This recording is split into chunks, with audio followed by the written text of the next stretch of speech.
America has always been fascinated by its great families, the Kennedys, the Rockefellers, the Roosevelts. But none have captivated, divided, and transformed the nation quite like the Trumps.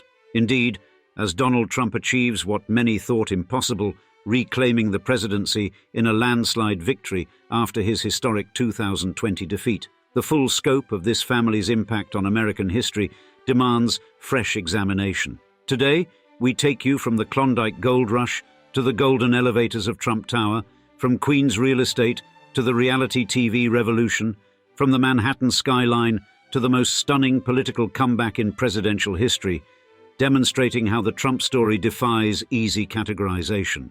It's a tale of relentless ambition, spectacular controversies, unprecedented victories, and a peculiarly American talent for reinvention that would ultimately reshape democracy itself. In the fast-paced and high-stakes arena of real estate and global politics, one name frequently captures the spotlight with its heady mix of power plays, wealth displays, and controversial public intrigue: Trump. Indeed, this family, led by former President Donald Trump, has become a cornerstone of American luxury and contentious political engagement.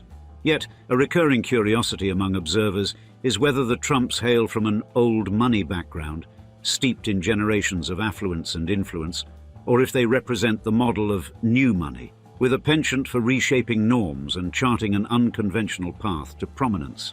In this episode, we will do a deep dive into their complete history, tracing the roots of the Trump surname, exposing the dynamic and contentious histories of Donald's forebears, and evaluate the strategic choices of each generation of the family as we describe. Is the Trump family new money or old money?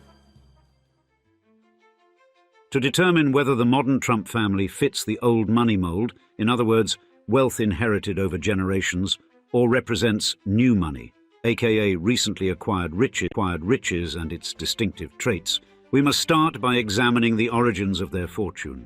Thus, naturally, our journey into the history of the Trumps will begin with their earliest ancestors. Donald J. Trump's family tree reaches back to both Germany and Scotland, with key insights emerging from the paternal side.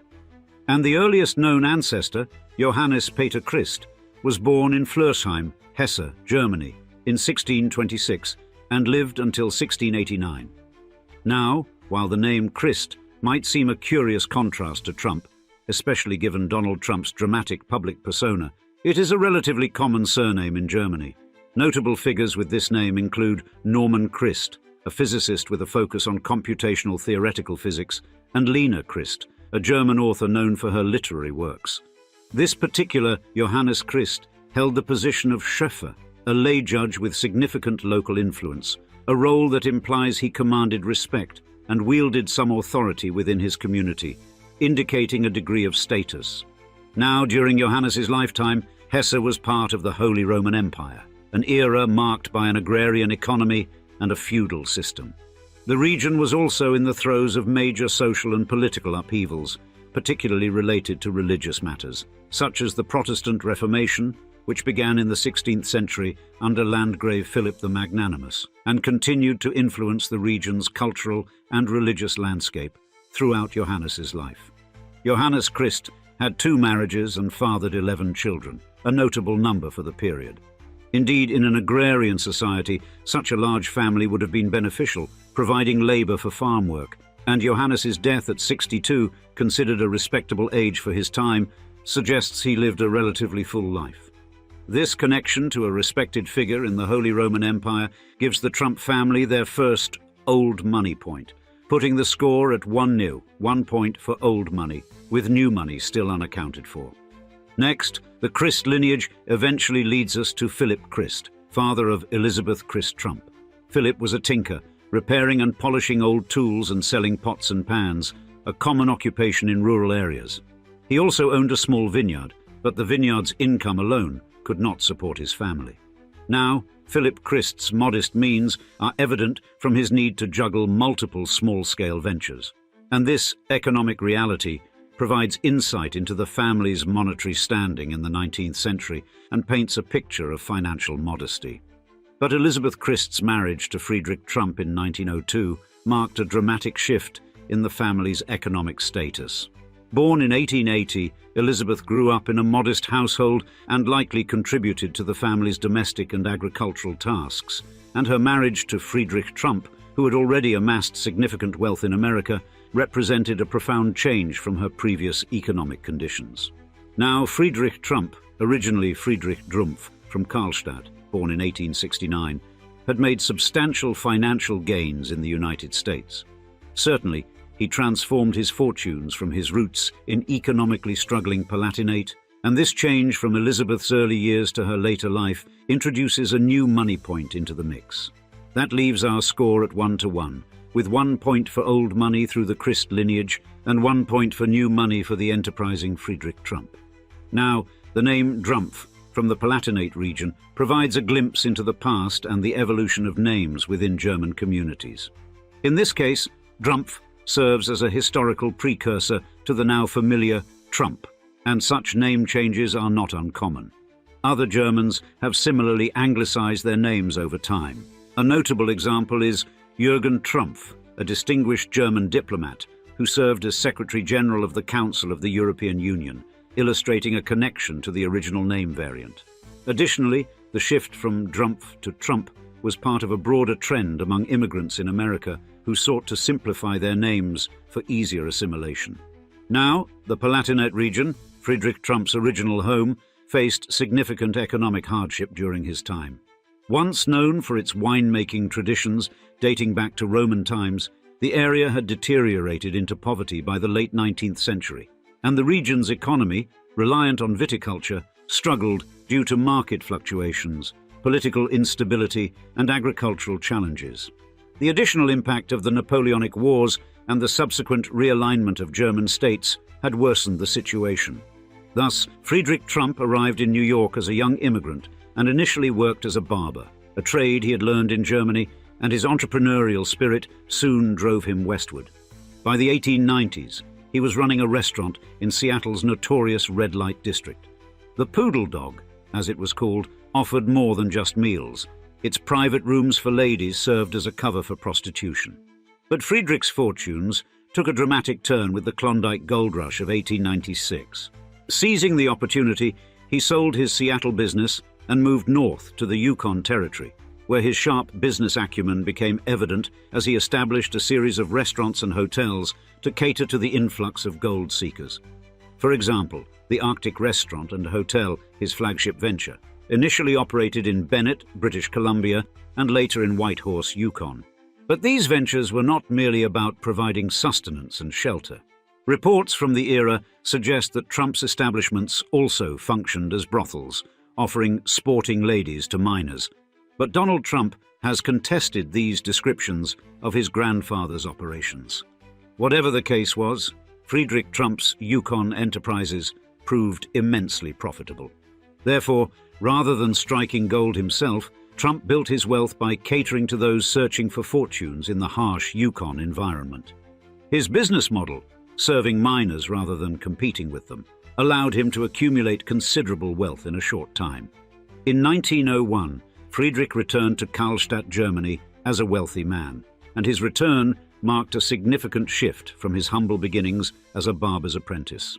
During this visit, he married one Elizabeth Christ, the aforementioned daughter of a former neighbor. Despite her last name's notoriety that we mentioned in the beginning of this video, Elizabeth's background was modest. This marriage thus represented a substantial economic and social advancement for Elizabeth, given the economic difficulties in the Palatinate. However, the Trump family's attempt to settle back in Germany was cut short, and in 1905, Bavarian authorities ordered Friedrich to leave due to his failure to complete mandatory military service and improper registration when he first emigrated. And despite Friedrich's heartfelt appeal to Prince Regent Luitpold, the order remained in effect. Forced to leave Germany, Friedrich and Elizabeth returned to the United States in July 1905, with Elizabeth pregnant with their son Fred, who would later become Donald Trump's father. Tragically, Friedrich's life was cut short by the 1918 influenza pandemic, passing away on the 30th of May 1918 at just 49 years old, leaving behind Elizabeth and their 3 children, Elizabeth, Fred, Donald's father, and John. The pandemic, which claimed millions globally, claimed another victim. A quite sad and ironic piece of history, given Donald Trump's presiding over the United States during another notable pandemic roughly 100 years later. After Friedrich's death, Elizabeth, then 37, took over the family's real estate ventures. And despite the challenges of managing a business as a widow in a male-dominated field, she demonstrated remarkable business acumen. Elizabeth continued and expanded the real estate operations her husband had started, constructing houses on his properties and securing income through mortgages. Then, in 1923, Elizabeth teamed up with her son, Fred, to co-found E. Trump and Son, laying the foundation for what would eventually become the Trump Organization. Fred, a recent high school graduate, quickly earned a reputation as a sharp businessman, and he expanded the family business, constructing thousands of homes and apartments throughout New York City. His innovative approach to home building earned him the nickname the Henry Ford of the home building industry, setting the stage for Donald Trump's own rise in Manhattan real estate during the 1970s. Now, Donald Trump's maternal ancestors originated from the Isle of Lewis in Scotland's Outer Hebrides, a region marked by significant economic and social hardships in the 19th century. But the Outer Hebrides, including Lewis, were among Europe's poorest areas, ravaged by the highland clearances that uprooted many communities and the collapse of the kelp industry, a vital source of income. Over the century, the Western Isles population plummeted by 40%, from roughly 46,000 to 28,000, driven by emigration and persistent economic strife.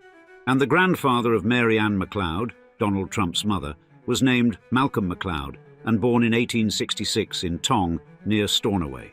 Now, Malcolm was the son of Alexander MacLeod, a crofter and fisherman, and grandson of William MacLeod. And this lineage reveals a tradition of subsistence, living in the harsh environment of the Outer Hebrides, where fishing and small-scale farming were lifelines. And while the MacLeod name had clout elsewhere in Scotland, the local branch on Lewis held little status. Furthermore, although the clan system had largely waned by the 19th century, Lewis's MacLeods were not linked to the more prominent clan factions of Skye and Harris. Therefore, we shall award another new money point to the Trumps, as much of Donald Trump's maternal lineage seems to come from essentially working-class or rural Scotland. That leaves our score at 2-1, with new money in the lead. Now, this Malcolm MacLeod, a crofter and fisherman by trade, led a life typical of the region's working class. Crofting and fishing in the Outer Hebrides were precarious, with communities frequently grappling with economic and environmental challenges that left them on the margins. Malcolm wed one Mary Ann Smith MacLeod in 1886, and they raised 10 children, with Mary Ann, Donald's mother, being the youngest. And the family's modest lifestyle was deeply entrenched in the Gaelic-speaking community of the Western Isles. For instance, Gaelic was the primary language at home, with English acquired through formal education. Next, Mary Ann MacLeod, born on the 10th of May 1912 in Tong, sought better prospects at 18. And in 1930, she boarded the SS Transylvania in Glasgow, embarking on a journey that would reshape her destiny. Upon her arrival in New York, Mary Ann began her American life working as a domestic servant, a common role for young immigrant women of the era. Her duties included a notable stint as a maid for Louise Carnegie, widow of the industrialist Andrew Carnegie, at the Carnegie Mansion on the Upper East Side. Then, during the Great Depression, Mary Ann's employment situation became unstable. She briefly returned to Scotland in 1934, but was back in New York by April 1935. And it was during this time, while staying with her sister in Queens, that Mary Ann's fortunes took a significant turn. At a social event in mid-1930s New York, Mary Ann met Fred Trump, an emerging real estate developer. Fred, already making a name for himself in property development, represented a striking contrast to Mary Ann's working-class origins. Their relationship quickly blossomed, culminating in their marriage on the 11th of January 1936 at Madison Avenue Presbyterian Church. And the wedding reception, held at the upscale Carlisle Hotel, underscored their aspirations and the early stages of their social ascent. Initially, the newlyweds lived with Fred's mother in Jamaica, Queens, a middle-class area at the time. But by 1940, the Trumps had established their own home in Jamaica, Queens, where they lived with their 2 young children, Mary Ann and Fred Jr., and a Scottish domestic worker. Notably, the valuation of their home at $12,500 in 1940, roughly $214,000 today, marked a considerable leap in their financial status from Mary Ann's days as a domestic worker. While Fred Trump's real estate ventures were flourishing, the Trumps' social ascent was more gradual. They were making strides in Queens rather than the more exclusive Manhattan circles. Fred's business thrived with the onset of World War II, which spurred growth in wartime housing projects. But Fred's real estate business boomed during this period, and by 1941, he was constructing housing for U.S. Navy personnel near shipyards in Norfolk, Newport News, Virginia, and Chester, Pennsylvania. By 1944, he had developed 1,360 wartime apartments in Norfolk, contributing nearly 10% of the area's wartime housing.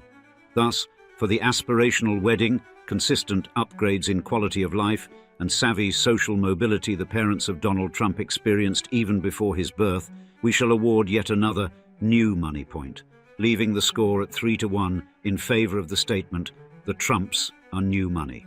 And as Fred's business grew, Mary Ann adapted to her new role as the wife of a successful businessman. Having arrived from Scotland and started as a domestic servant, she now enjoyed a comfortable upper-middle-class life. Then she became a naturalized U.S. citizen on the 10th of March 1942, firmly rooting herself in her adopted country. Next, the Trumps family expanded with the birth of their third child, Elizabeth, in 1942. Mary Ann primarily managed the household and raised the children, but occasionally assisted Fred's business by collecting coins from laundry machines in their apartment buildings.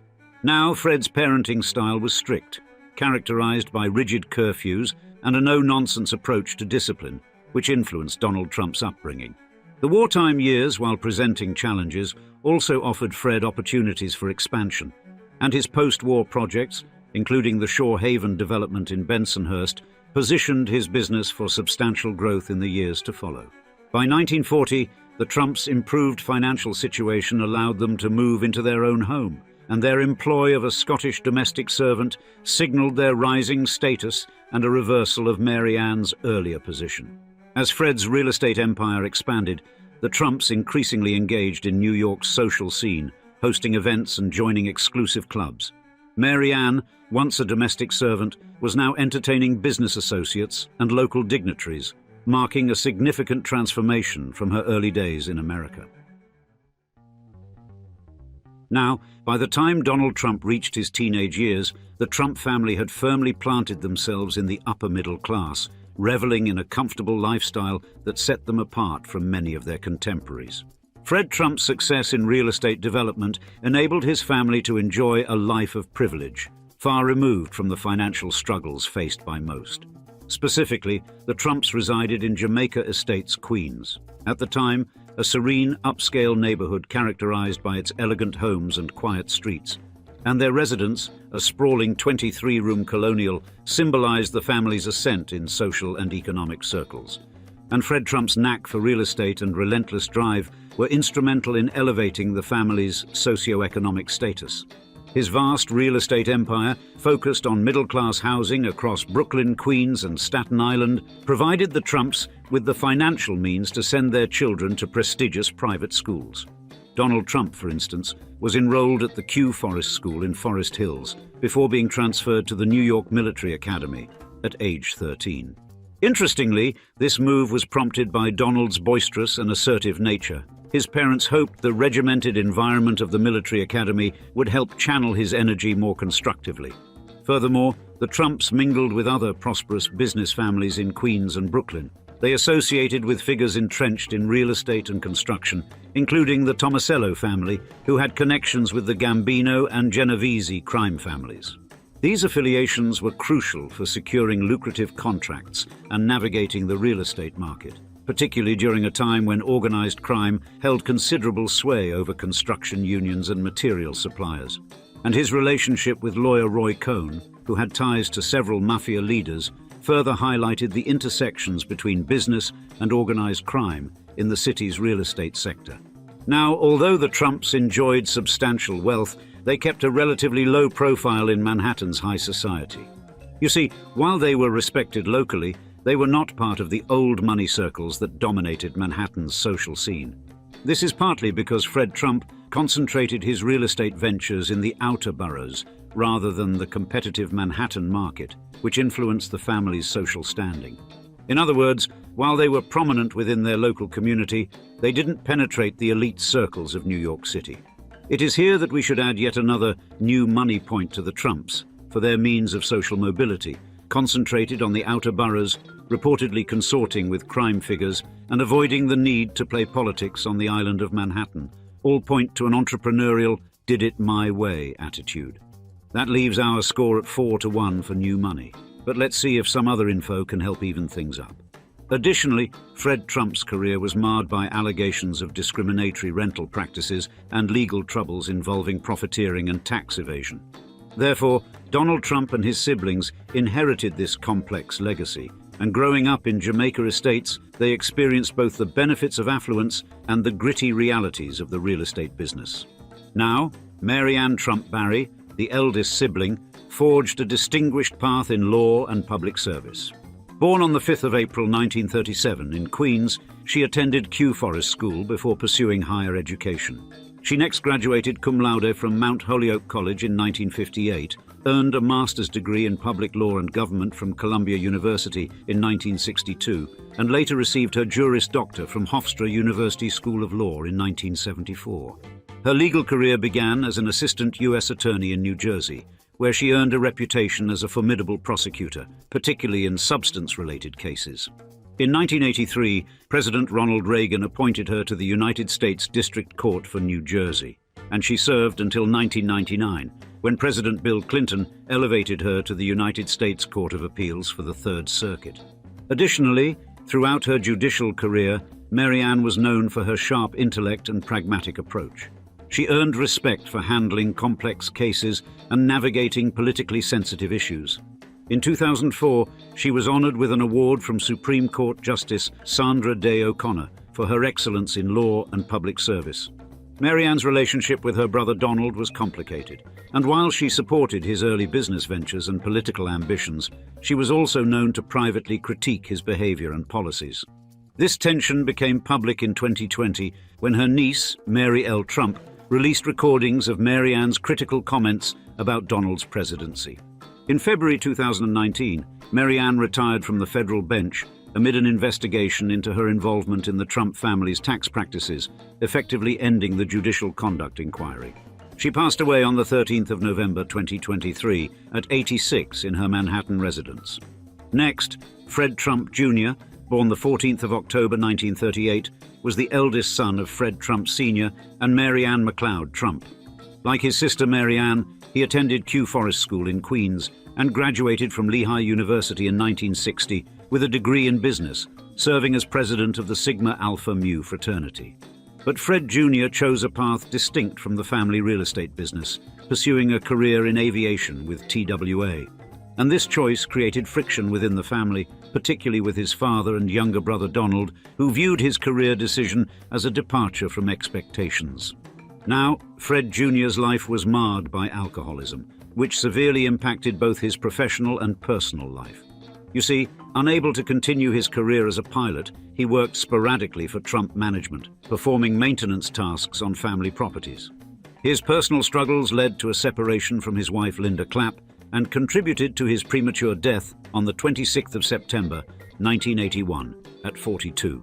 Fred Jr.'s battle with alcoholism and its impact on his life were deeply felt by his family, particularly Donald, who has cited this experience as the reason for his own abstinence from alcohol. Therefore, we'll give one new money point for the tumultuous interpersonal dynamics of Trump's siblings, but one old money point for the illustrious and otherwise unblemished legal career of the late Mary Ann Trump. That leaves our current score at 5-2, with new money still in the lead. Next, Elizabeth Trump Grau, the middle sibling, took a lower profile route compared to her siblings. She attended Kew Forest School before studying at Southern Seminary College, now Southern Virginia University, and Elizabeth pursued a career in banking, working as an executive assistant at Chase Manhattan Bank, and achieved financial success independent of the family's real estate interests. In 1989, Elizabeth married film producer James Walter Grau, with the wedding receiving coverage from the New York Times, highlighting the family's social prominence. Though she generally avoided the limelight associated with the Trump name, she accumulated significant wealth through her banking career and real estate investments. For example, Elizabeth purchased a mansion in the Hamptons in 1996 for $1.2 million, selling it in 2017 for $3.7 million, an excellent return on investment if we do say so ourselves. Additionally, Elizabeth's participation in family affairs included a notable philanthropic gesture in 2011 when she and her siblings donated $1 million to the Hospital for Special Surgery in honor of their parents. Therefore, the dynamic and polymathic life of Elizabeth Trump, along with her notable wedding and Hamptons high life, should award the Trump family an extra one old money point for behavior, leaving our score at 5-3 in favor of the statement, "The Trumps are new money." Lastly, Robert Trump, the youngest sibling, was born in August 1948, and like Elizabeth, he attended Kew Forest School and graduated from Boston University with a degree in economics. He initially worked on Wall Street before joining the family business as an executive vice president at the Trump Organization, managing real estate holdings outside Manhattan. Robert also served on the board of directors for ZeniMax Media, the parent company of Bethesda Softworks, from 1999 until his death in 2020. His personal life included 2 marriages, with his second marriage to Anne Marie Palin occurring shortly before his death. And Robert was known for his staunch support of his brother Donald's political career before passing away on the 15th of August 2020 at 71. With that said, as we move into the life and behavior of Donald Trump himself, the new money side is ahead with a fairly comfortable lead at 5-2. We'll have to see what the next chapter brings in order to determine the final tally. Donald Trump's business journey began in the early 1970s when he joined his father's real estate firm, Elizabeth Trump and Son, and at that time, the company was focused on developing affordable housing in the outer boroughs of New York City. Trump's debut into real estate development came with the renovation of the Swifton Village apartment complex in Cincinnati, Ohio, a project he undertook with his father's financial backing. Completed in 1972, this marked Trump's first significant step into the world of real estate. With this initial success under his belt, Trump turned his attention to Manhattan, setting the stage for his future career. And in 1976, he acquired the Commodore Hotel near Grand Central Terminal, which he transformed into the Grand Hyatt in 1980. This project established Trump as a daring and ambitious developer, willing to invest in properties that others saw as too risky. Now, throughout the 1980s, Trump's real estate empire expanded significantly, with high-profile projects such as Trump Tower on Fifth Avenue, which opened in 1983. The 58-story skyscraper not only served as his personal residence, but also became the headquarters of the Trump Organization. And this era also saw Trump exploring other ventures, including casinos in Atlantic City and purchasing the New Jersey Generals football team. Additionally, Trump's quest for acceptance among the elite led him to join exclusive clubs and build connections with prominent figures. Despite his efforts, he frequently clashed with established power structures. Therefore, in the mid-1980s, Trump set his sights on Palm Beach, Florida, a symbol of old money and exclusivity. As a brash developer from Queens, Trump was initially an outsider to the town's elite social circles.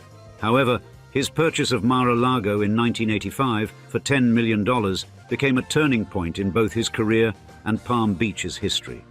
You see, Mar-a-Lago, originally built by serial heiress Marjorie Merriweather Post, had deteriorated before Trump acquired it.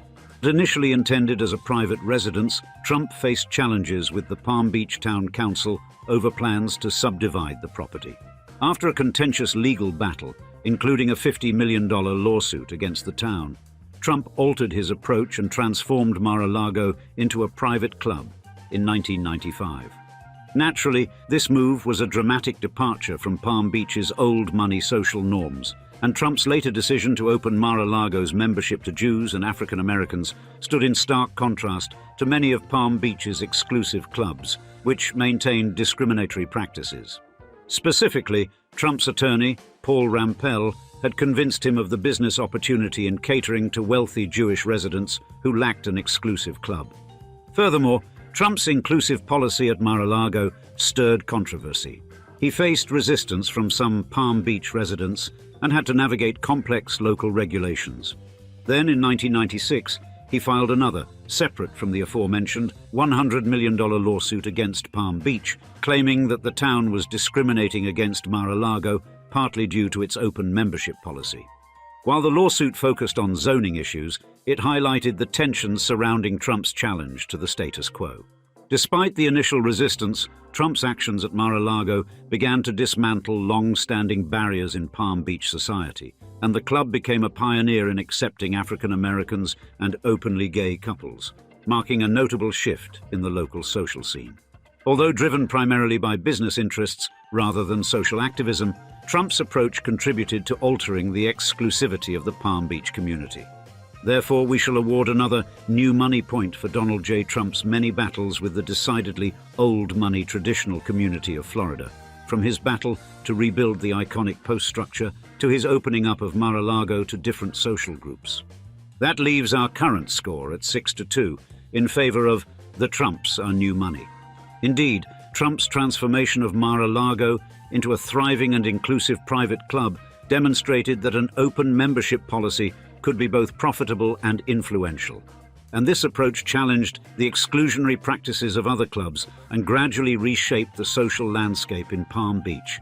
Soon, the club's growing popularity attracted socialites, business leaders, and became a venue for high-profile charity events, which is, prior to Trump's presidency, what it was probably best known for.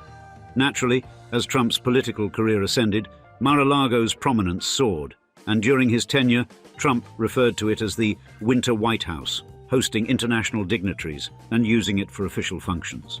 This elevated the club's status and further spotlighted Palm Beach. But the 1980s also saw the emergence of Trump's distinctive gauche gold taste. For example, the opulent design of Trump Tower, with its reflective glass facade and gold-accented interiors, set a precedent for Trump's future style. This penchant for gold-plated extravagance became a hallmark of his brand, extending to other properties and even his aircraft. And Trump's affinity for gold traces back to his desire to project wealth and success. You see, gold, historically linked to royalty and grandeur, became a symbol of Trump's aspirational lifestyle and business savvy. And this gold-centric aesthetic reached its peak with projects like the Trump International Hotel and Tower in Las Vegas, featuring gold-tinted windows, and his personal penthouse in Trump Tower, adorned with gold leaf and lavish decor. And though some critics viewed this style as excessive, it became a defining feature of Trump's brand. Yet, we would be remiss to not award a new money point for this gold on everything we can find kind of aesthetic, which even non-old money people might see as tacky. That leaves our score at a whopping 7-2 in favor of the Trump's a new money statement. Furthermore, Trump's 3 marriages offer a window into the diverse backgrounds of the women who shared his life, and each brought unique experiences and perspectives to their relationship with the real estate mogul-turned-president. First, Ivana Trump, born Ivana Zelničková in 1949 in communist Czechoslovakia, came from a modest background. Her father was an electrical engineer and her mother a telephone operator, and Ivana's competitive spirit, honed through skiing, led her to Canada after her marriage to Austrian ski instructor Alfred Winkelmeyer in 1971. Her modeling career and subsequent marriage to Donald Trump in 1977 thrust her into New York's elite, where she became a key player in Trump's business ventures, including the Plaza Hotel. Next, Marla Maples, born in 1963 in Dalton, Georgia, came from a small-town background, and her father, Stan Maples, had a varied career including real estate and county commissioner, while her mother's modeling career influenced Marla's own aspirations. Marla's move to New York in her 20s was driven by dreams of fame. Her relationship with Trump, which began during his marriage to Ivana, led to their marriage in 1993. This transition from her modest southern roots to Trump's world of wealth was challenging, as Marla struggled to find her place among the elite. Lastly, Melania Trump, née Melania Knavs, was born in 1970 in Sevnica, Slovenia. Her upbringing in a communist system was marked by her father's car dealership and her mother's textile work. and Melania's early modeling career in Milan and Paris eventually brought her to New York in 1996, where she met Donald Trump in 1998. Their marriage in 2005 elevated her to New York's high society, culminating in her role as First Lady of the United States in 2017, a position that required navigating the complexities of international politics and diplomacy. Therefore, considering the consistent habit of marrying women who weren't already attached to prominent families, a decidedly old money trait known as strategic intermarriage, we shall award the Trump family with another new money point, leaving the score at 8-2, going into the final stretch. Now, Donald J. Trump has 5 children from 3 marriages, each carving out their own distinct paths and public personas. Donald Trump Jr., born in 1977 from Trump's first marriage to Ivana Trump, is the eldest of the Trump children, and he is currently the Executive Vice President of Development and Acquisitions at the Trump Organization. Known for his directness and political engagement, Donald Jr. has been a prominent supporter of his father's political ambitions, actively campaigning and making numerous rally appearances. His outspoken nature and social media activity have drawn significant attention, often sparking controversy. And he has authored 2 books, Triggered and Liberal Privilege, which further establish his stance as a vocal conservative figure. Next, Ivanka Trump, born in 1981, is Trump's second child with Ivana. Her career has spanned modeling, business, and politics. Ivanka served as a senior advisor during her father's presidency, focusing on education and economic initiatives. And before her White House role, she was involved in the Trump Organization and operated her own fashion line.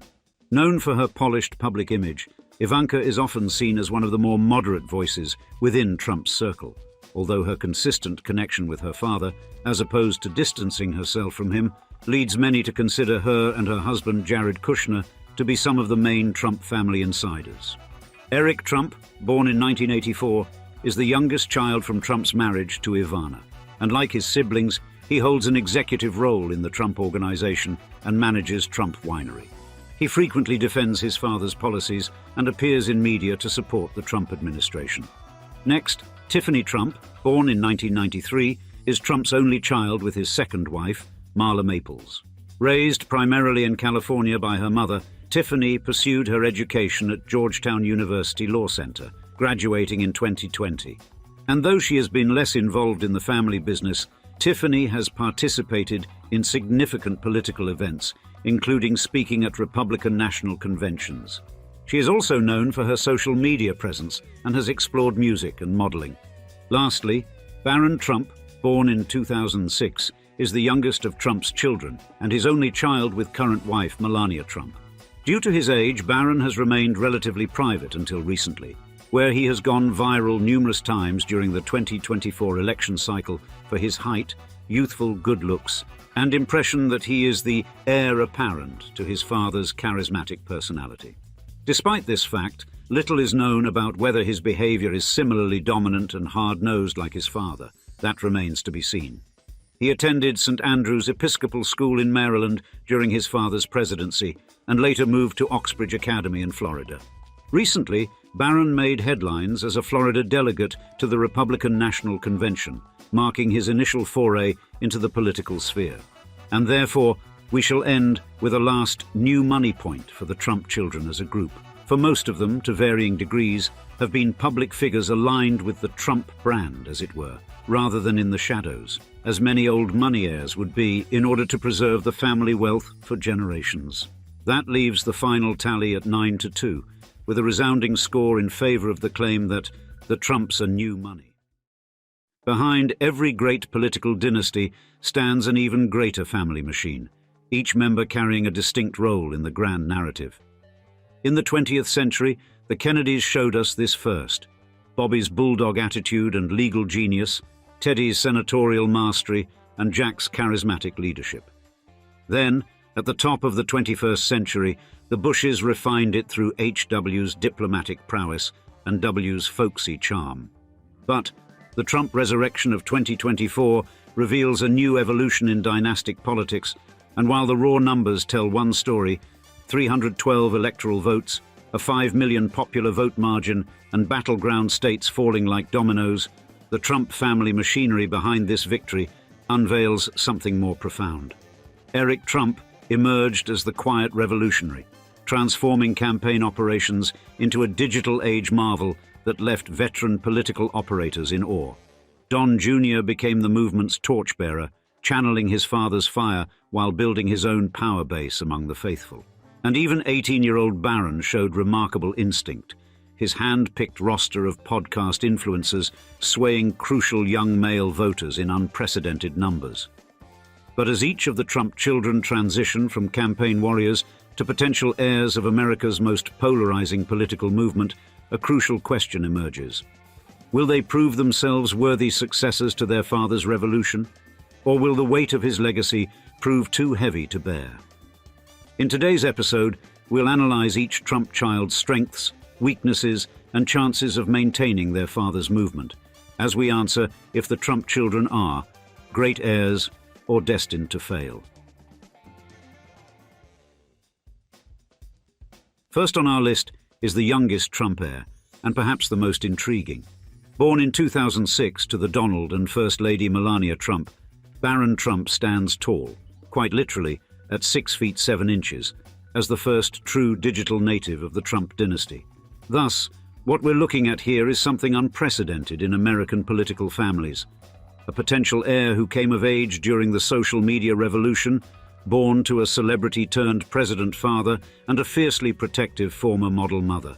Then, let's consider for a moment the unique advantages Barron brings to the table. While his older siblings had their awkward teenage years splashed across New York's unforgiving tabloids, Melania Trump's ironclad protection of Barron's privacy has kept his public image pristine. Make no mistake, this is political capital in its purest form, a blank slate that most political heirs would kill for. What we should also consider is his early showing of political instinct. At just 18, Barron's influence on his father's 2024 campaign strategy has already raised eyebrows among seasoned political observers. While his siblings were still pushing traditional Fox News appearances, it was Barron who guided the campaign toward podcast appearances and internet personality engagements. The result was a significant shift in young male voter support. Not bad for someone who can't even legally drink yet. The academic piece of this puzzle is particularly fascinating. Here's a Trump heir entering NYU's Stern School of Business at a time when digital economies are reshaping the very nature of power. Unlike his siblings, who learned business in an analog world, Barron's education coincides perfectly with the rise of digital influence markets. If you're keeping score at home, that's another point in the potential column. But let's not get ahead of ourselves. For every strength in Barron's position, there's a corresponding challenge that could derail his dynastic potential. Without a doubt, if you're putting your money on Barron Trump's future, the timing question looms largest. He's coming of age at what might be the peak of the Trump political brand. History tells us that political movements rarely maintain their fever pitch across generations, and Barron's success may depend entirely on his ability to translate his father's populist appeal into something relevant for Generation Alpha, a trick that stumped many political heirs before him. Perhaps most telling is the emergence of Barron 2044 merchandise among the MAGA faithful. It speaks volumes about both the opportunity and the burden he faces. Some of the younger Trump base has already cast him as their future standard-bearer, projecting their hopes onto his carefully maintained blank canvas. But here's the million-dollar question. Will he embrace this role, or will the weight of these expectations push him toward a different path entirely? Therefore, if you're asking for odds, let's call it 60-40 against him following his father's political path. But don't be shocked if this particular Trump heir has a few surprises up his sleeve. Next up on our dynastic examination is perhaps the most fascinating outlier in the Trump lineup, Tiffany Trump, the only child from Donald Trump's marriage to Marla Maples. If you're looking for a study in how geography and circumstance can reshape dynastic destiny, look no further than the other Trump daughter. Here's what makes Tiffany's position particularly interesting. While her siblings were cutting their teeth in Manhattan real estate and reality TV, she was growing up in California with her mother, about as far from Trump Tower as you could get, while staying in the continental United States. You might think this would be a disadvantage, and in many ways it was. But let's consider how this outsider status might actually be her secret weapon. What we're seeing now, particularly in the lead-up to 2024, is a remarkable pivot. While Ivanka has stepped back from the political spotlight, Tiffany has been strategically stepping forward. And here's where it gets interesting. Her November 2023 social media interventions on her father's behalf, clarifying positions on hot-button issues like abortion and IVF, showed a political touch that surprised many observers. Not bad for the so-called forgotten Trump. Let's talk credentials for a moment. Unlike her business-focused siblings, Tiffany went to law school at Georgetown. And in the world of political dynasties, this is no small thing. But here's where things get complicated. The Trump base has always been somewhat lukewarm toward Tiffany, viewing her California upbringing and relative absence from Trump organization dealings with suspicion. What we should consider, though, is whether this apparent weakness might actually be her strength. Without a doubt, if you're wagering on which Trump child might successfully pivot the family legacy in an unexpected direction, Tiffany deserves serious consideration. Her marriage to Michael Boulos, son of a Lebanese-American business magnate, adds an international dimension to her portfolio. And let's not overlook her growing comfort with addressing controversial political issues, a skill that's particularly crucial in today's polarized environment. What makes Tiffany's position uniquely powerful is her ability to play both insider and outsider cards. When she needs establishment credibility, she can point to her law degree and relatively normal upbringing. When she needs to tap into the MAGA movement, she can leverage her father's legacy. It's a flexibility that her siblings, more deeply entrenched in the Trump brand, simply don't have. Looking ahead, here's the smart money take. While Don Jr. and Eric fight to maintain their father's base, and Ivanka charts a course away from politics entirely, Tiffany might just be positioning herself as the family's stealth weapon. Her odds of emerging as a significant political force. Let's call it 50-50, better than you might expect for the once-forgotten Trump. The key question isn't whether she has the tools to succeed, but whether she can transform her outsider status from a liability into an asset.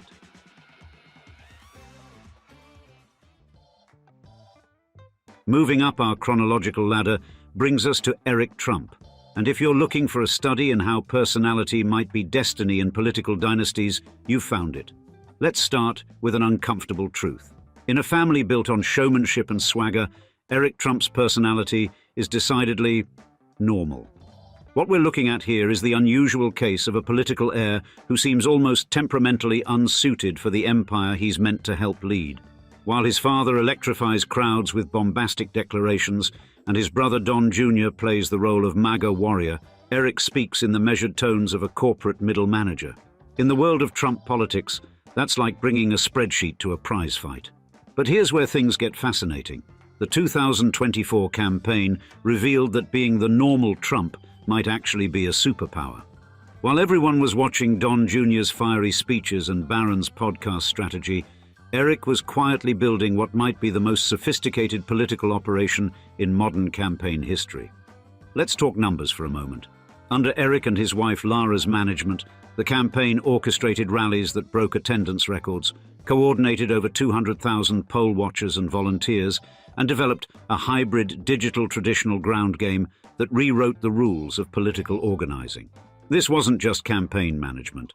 It was a masterclass in modern political machinery. What we should consider is the Kennedy parallel. Not every successful political dynasty member needed to be JFK. Some, like Attorney General Robert Kennedy, found their power in being the operational bulldog, the behind-the-scenes force that made the machine run. That's exactly what we're seeing with Eric Trump.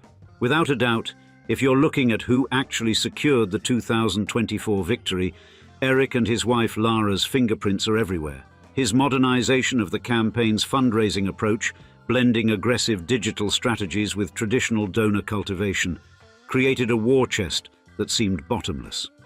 His deployment of sophisticated data analytics for voter targeting turned traditional campaign wisdom on its head. But here's where it gets really interesting. The Eric-Lara power couple might actually be the dynasty's secret weapon. While Eric mastered the campaign's operational side, Lara Trump's elevation to RNC co-chair and her management of election integrity operations created a formidable 1-2 punch. Their election integrity initiative, with its army of poll watchers and rapid response legal teams, effectively neutralized the kinds of challenges that plagued previous Trump campaigns. Looking ahead, here's the smart money take. Eric Trump's apparent normality might be exactly what the Trump dynasty needs to institutionalize its power. While Don Jr. maintains the movement's fire and Ivanka courts the corporate world, Eric is building the infrastructure that could turn a personality-driven movement into a lasting political machine. The odds on Eric's future? Let's call it 50-50 in favor of him emerging as the dynasty's most crucial player over the next decade. Not because he'll ever match his father's charisma or his brother's popularity with the base, but because he's proven himself capable of something potentially more valuable, turning the Trump political brand into a sustainable professional operation. The ultimate irony might be this. In a family that made its name through spectacle and showmanship, it's the quiet, spreadsheet-wielding middle son who might actually be building something built to last. Next, let's turn our attention to Don Jr., and what we're looking at here is perhaps the most fascinating case study in how to simultaneously succeed and fail at inheriting a political movement. If you're keeping score at home, Don Jr. has managed to become both the most successful and most vulnerable of the Trump heirs, and that's no small feat. Here's what makes Jr.'s position particularly compelling. At 46, he's effectively become the crown prince of MAGA, cultivating a following that sometimes rivals his father's in intensity. What we're seeing is someone who didn't just inherit his father's political base, he's actively shaped it. His push to move the 2024 campaign toward more extreme positions and his role as kingmaker in Senate primaries tells us something crucial about his strategy. He's betting everything on the movement's true believers. And, as far as numbers go, when Don Jr. speaks at conservative gatherings, he pulls crowds that would make most senators jealous. His social media engagement often outperforms mainstream Republican figures, and his endorsements carry serious weight in primary races. If you're measuring raw political influence, he's arguably achieved more than any other presidential child in recent memory. But here's where things get complicated. And trust me, they get very complicated. What we should consider is whether Don Jr.'s success with the base has come at the cost of any future expansion. His embrace of controversial partnerships, his increasingly aggressive rhetoric, and his seeming inability to modulate his message for different audiences suggests someone who might have already hit his political ceiling. Without a doubt, if you're betting on which Trump child will maintain the strongest grip on the MAGA movement's core, Don Jr. is your safest bet. His strategy of building what he calls a MAGA bench, grooming the next generation of populist leaders, shows political foresight that his siblings haven't matched. His collaboration with figures like J.D. Vance demonstrates an understanding of coalition building within his ideological lane. But here's the million-dollar question. Has Don Jr. become too good at being his father's son? The qualities that make him effective with the base, the combative style, the conspiracy-tinged rhetoric, the absolute loyalty to the movement, might make it impossible for him to ever step out of his father's shadow. Unlike the Kennedy or Bush children who managed to establish their own political identities, Don Jr. seems locked into a perpetual role as his father's most faithful echo. Looking ahead, here's the cold, hard truth. Don Jr.'s political future probably isn't in elected office at all, and that's by design. The odds of him successfully running for the highest office himself at this point? Let's call it 20-80 against. But his chances of becoming the movement's chief kingmaker are more like 80-20 in favor. He's probably not trying to inherit his father's crown. He's aiming to become the one who chooses who gets to wear it next. But the ultimate irony of Don Jr.'s position might be this. In becoming the most successful curator of his father's political movement, he's found something potentially more valuable than electoral victory. He's become its gatekeeper. While others dream of being the next Trump on the ballot, Don Jr. is positioning himself to be the next Roger Stone or Karl Rove, but with an already built-in army of true believers at his command. Next on our dynastic analysis is the power couple that once seemed destined to inherit it all. Let's be clear about something right from the start. If you were placing bets in 2017 on which Trump child would carry the family legacy forward, Ivanka Trump would have been the odds-on favorite. And that's what makes her current trajectory so fascinating. Here's where things get interesting. Ivanka and Jared's carefully choreographed exit from politics tells us something crucial about both their instincts and their ambitions. While Don Jr. doubles down on MAGA and Eric maintains his balancing act, the Kushners have executed what might be the most elegant pivot in modern political history. Their move to Florida wasn't just a change of address. It was a masterclass in political distancing. What we should consider is the sheer scale of what they're walking away from. Ivanka wasn't just another Trump child. She was the closest advisor, the de facto first lady at times, the one who could soften her father's rougher edges. Jared wasn't just a son-in-law, he was the architect of the Abraham Accords and a key player in everything from Middle East peace to criminal justice reform. That's a lot of political capital to leave on the table.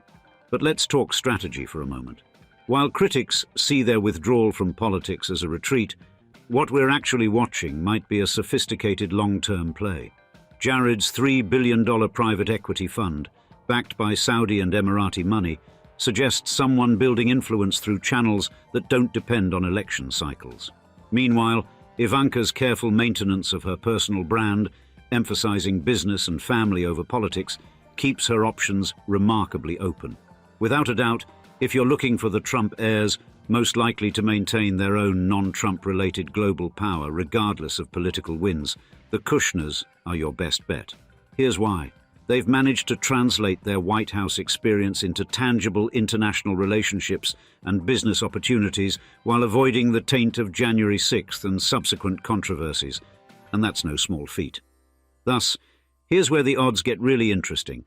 Chances of Ivanka returning to formal politics are, let's call it, 30 to 70 against. But probability of the Kushners wielding significant influence in global business and political circles over the next decade, that's likely 80-20 in favor. They're playing a different game entirely, one that doesn't depend on campaign rallies or ex-followers.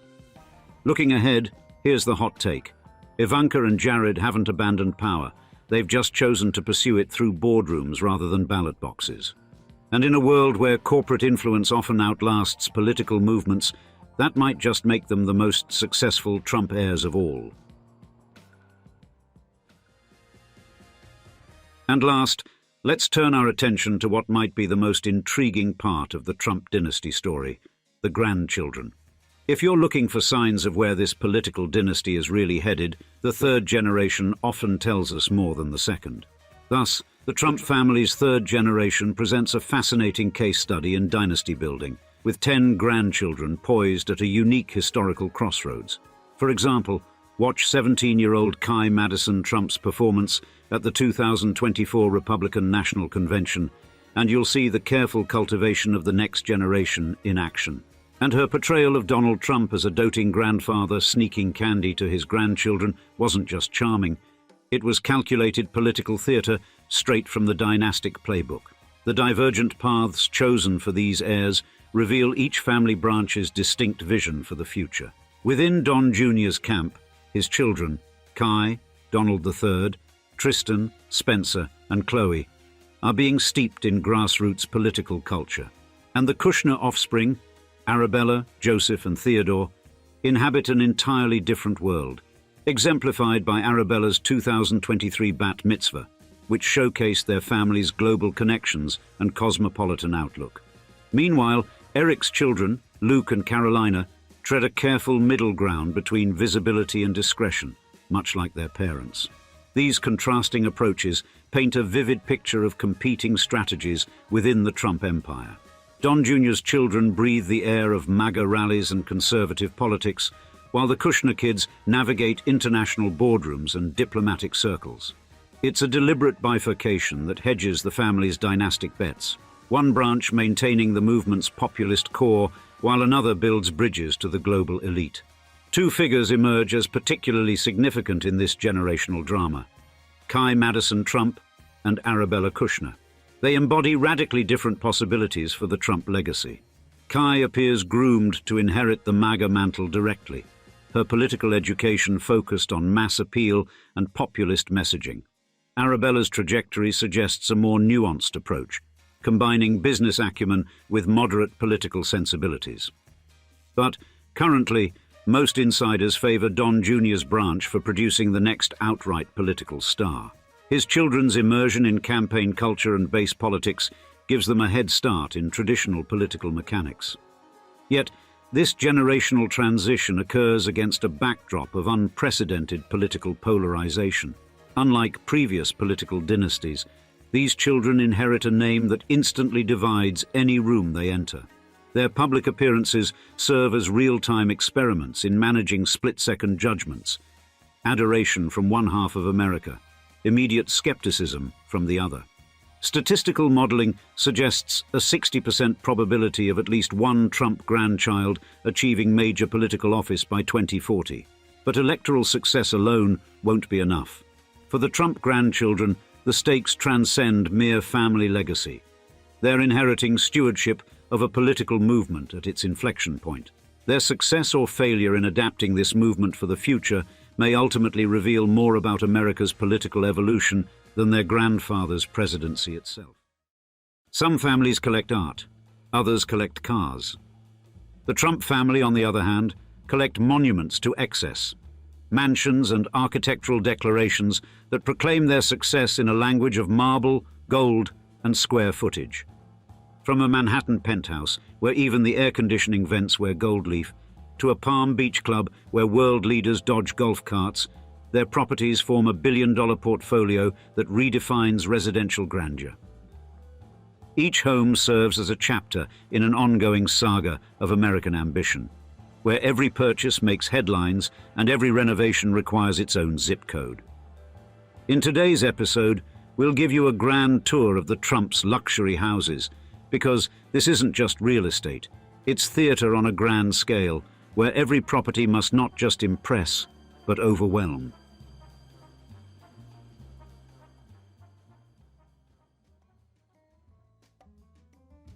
First on our list of luxury houses of the Trump family, the Trump Tower penthouse stands as perhaps the most fascinating display of architectural exhibitionism in modern history. It's a 10,000 square foot triplex where unlimited wealth meets unlimited confidence, perched atop Manhattan like a golden eagle's nest on steroids.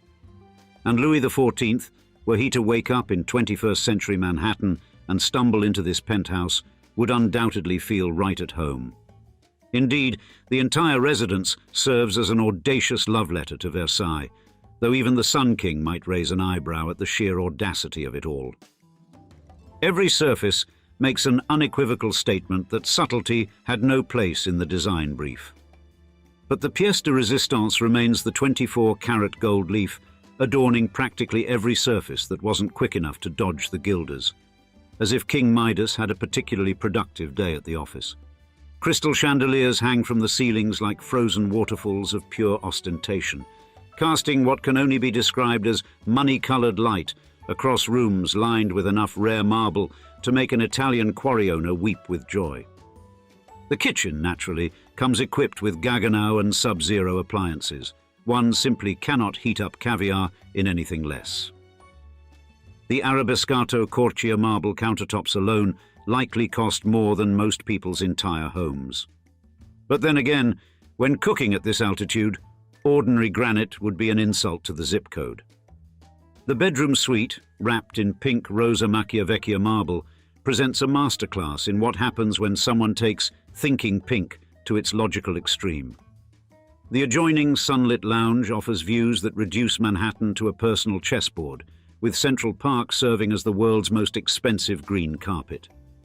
The third floor, designated for children, guests and staff, ensures that even the help resides in better accommodations than most Manhattan executives. It's effectively a five-star hotel perched above a five-star hotel with yet another five-star hotel on top of that. At an estimated value of $100 million, this isn't merely a home. It's a vertical museum of excess, a demonstration of what happens when someone decides that too much is merely a starting point. The very sight of it makes socialists reach for their manifestos, while capitalists reach for their checkbooks. In the end, this penthouse stands as a 10,000 square foot declaration that subtlety is overrated and modesty is for those who can't afford marble.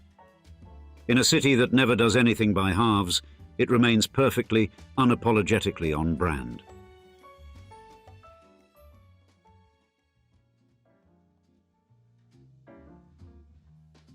Next on our list, Mar-a-Lago rises from Palm Beach's sun-drenched coastline like a colossal monument to American grandeur. And this is no mere mansion. It's a 126-room statement piece that practically screams excess in every conceivable direction, from the Atlantic Ocean to Lake Worth Lagoon.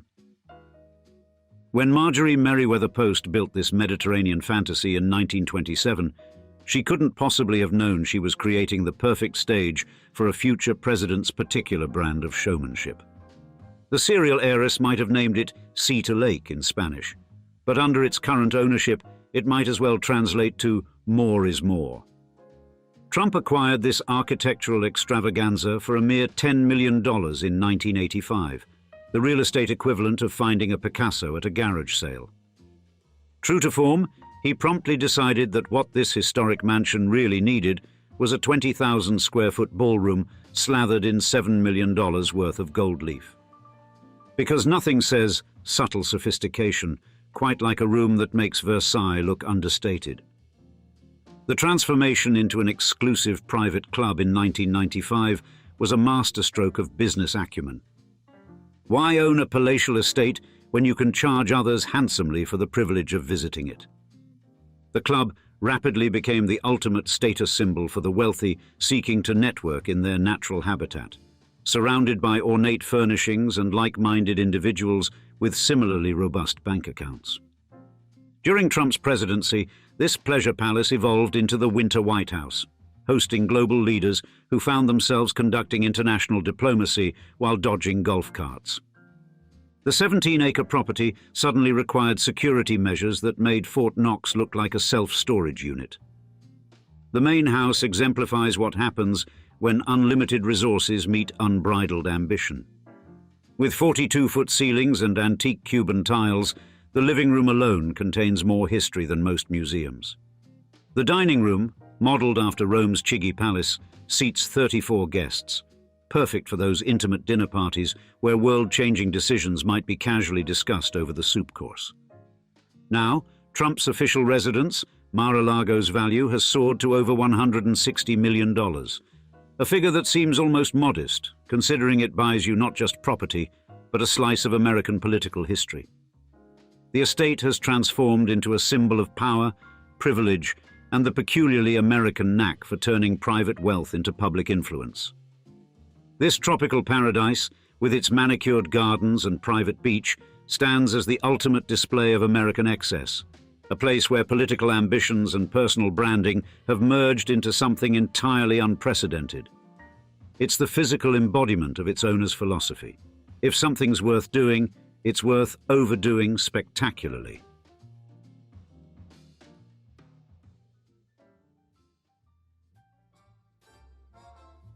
Tucked away in Westchester County's pristine landscape, Seven Springs emerges as a masterclass in American luxury, a 213-acre slice of paradise that straddles three towns like a territorial mogul refusing to pick favorites. This isn't just any country estate.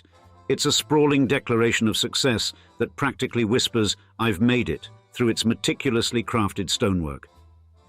The centerpiece, a 60-room mansion built in 1919, showcases what happens when you give 500 Italian stonemasons carte blanche to create architectural magic. Eugene Meyer, the Washington Post publisher and Federal Reserve chairman, clearly believed that if something's worth building, it's worth building spectacularly. Trump, ever the opportunist, snagged this architectural marvel for $7.5 million in 1996, the real estate equivalent of finding a Rolls-Royce at a discount dealership. With 50,000 square feet of living space and 15 bedrooms, this isn't so much a house as it is a small township with particularly good taste. The craftsmanship throughout would make modern builders weep into their power tools, while the ornate details serve as a reminder of an era when rushing the job meant taking only 5 years to complete construction. Adding to the property's illustrious pedigree is a Tudor-style guest house built by H.J. Heinz himself. Yes, that Heinz, the ketchup king. Because apparently, when America's condiment royalty decides to build a vacation home, they do it on your property. The amenities read like a billionaire's shopping list. 3 pools, because just 2 would be insufficient, and a bowling alley, presumably for those moments when croquet feels too pedestrian. Trump's initial vision to transform it into a world-class golf course was thwarted by neighboring towns, marking perhaps the first time in history that "not in my backyard" actually worked on a Trump project. Instead, Seven Springs became the Trump family's country playground, where Eric Trump spent his summers learning the value of hard work by mowing fields and felling trees. Nothing says character building quite like maintaining a $24 million estate with your own hands. The property has evolved from Meyer's passion project to Trump's prized possession, its value tripling since purchase. It stands today as a private sanctuary where luxury meets legacy, where every carefully placed stone tells a story of American ambition, and where 3 swimming pools somehow don't feel excessive. This grand estate represents everything delightfully over the top about American success. A place where historical grandeur meets modern opulence, and where even the trees probably have better pedigrees than most country clubs. It's exactly what you'd expect when old money meets new vision. Absolutely, unapologetically magnificent.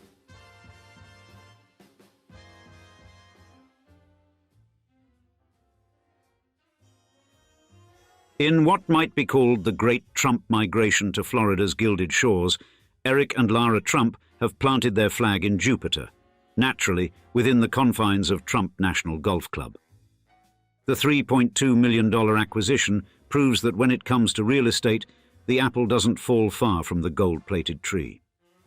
Their new address at 502 Bald Eagle Drive, could anything be more symbolically American, houses the largest mansion in this exclusive enclave. The 7,715-square-foot property marries Tuscan inspiration with contemporary flair. Think Italian countryside meets Manhattan penthouse, with a splash of Florida sunshine for good measure. Built in 2004, this 5-bedroom, 7-bathroom palace represents everything you'd expect from a Trump residence. 2 master bedrooms ensure nobody has to compromise on closet space, because sharing is apparently not part of the family motto. The inclusion of a safe room suggests they've learned that even in paradise, it's best to plan for all contingencies. The previous owners, Robert and Natalie Lucia, who purchased the property in 2013 for $2.4 million, must be smiling all the way to the bank. Nothing quite like a Trump connection to add a premium to the price tag.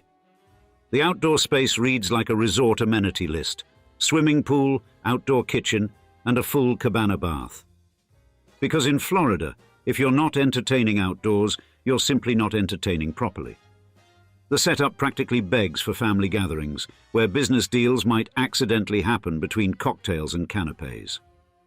This latest Trump touchdown places Eric and Lara just 5 miles from Donald Jr.'s $10 million waterfront mansion in Admiral's Cove. The area has become so saturated with Trump properties that locals have started calling it Trump Town, though the signs aren't quite as big as you might expect. The choice of Jupiter's Trump National Golf Club community makes perfect sense. Why venture far from the family brand? Since Donald Trump acquired it from Ritz-Carlton in 2012, it's been another jewel in the family's ever-expanding Florida crown. As the younger Trumps settle into their Sunshine State sanctuary, they've joined what appears to be a full-scale family relocation to Florida's Golden Coast. It's a move that suggests the future of the Trump dynasty might just lie in this tax-friendly paradise, where the weather is warm and the real estate opportunities are warmer still. Quite the power play, with pool access.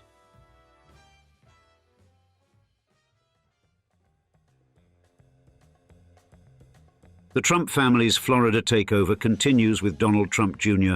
and Kimberly Guilfoyle's latest power play, a $9.7 million waterfront mansion in Jupiter's Admiral's Cove. Because nothing says, "We've arrived," quite like 11,300 square feet of prime Florida real estate with enough bathrooms to host a small convention. Situated a mere 20-minute drive from Mar-a-Lago, keeping it conveniently within the family orbit, this palatial residence sits in a community so exclusive it makes other gated communities look like public parks.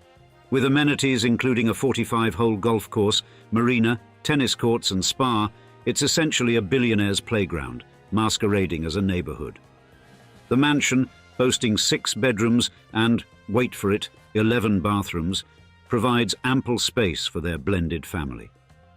Clearly, nobody in this household will ever have to queue for the facilities.